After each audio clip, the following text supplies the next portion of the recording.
Galera do YouTube, aqui quem tá falando é o Samuel, trazendo outro vídeo no meu canal. Hoje, galera, estou aqui com os meus amigos, o Gabriel e o Gustavo Gamer. Se inscreva no canal dele e no meu também, galera. Deixe seu like e vê se vocês gostaram. E aí, gente? E aí? Como é que você tá?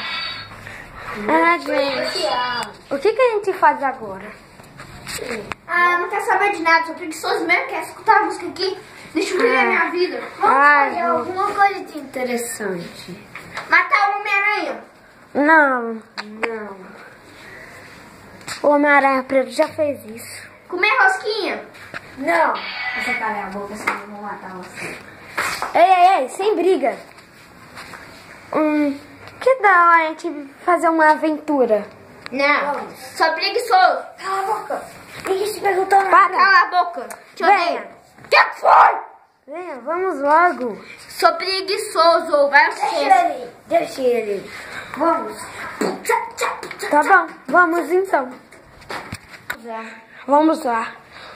Oi, amiga, como é que você tá?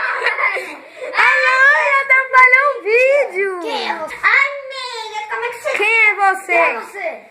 Boa E o que você pretende fazer?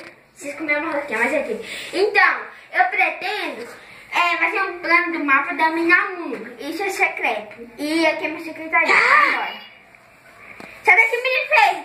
Aí, Laura, o que você pretende fazer no mundo? O mundo todo está te escutando.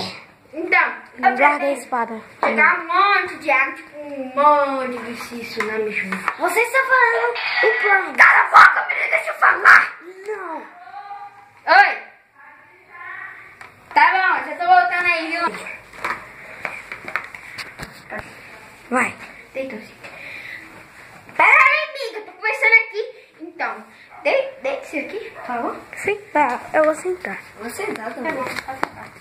Então, tem uma bela sono, viu?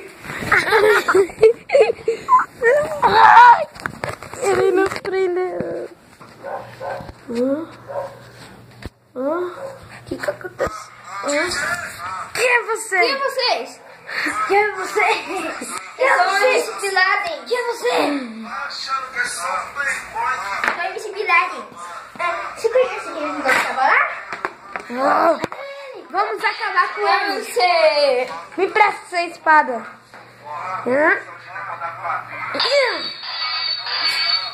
Morreu. Agora vamos... Tranquilo, tá favorável. O que é isso? Tá favorável. O que é isso? Tá tranquilo, tá favorável. Cala a boca. Tá favorável. É o Hulk? Tipo Zé Calcado, tá tranquilo. Que é isso aqui? Tá tranquilo, tá Sei lá. favorável. Tá tranquilo, tá favorável. Sou eu, MC Bin Laden. Vai. Que? Você é feio pra caralho. MC Bin Laden, eu sei que eu sou feio. O que tem? Deixa eu viver minha vida. Tá tranquilo, tá Puta favorável. merda. Vai. Deixa eu matar ele logo. Tira esse escudo daí. Agora ele está morto.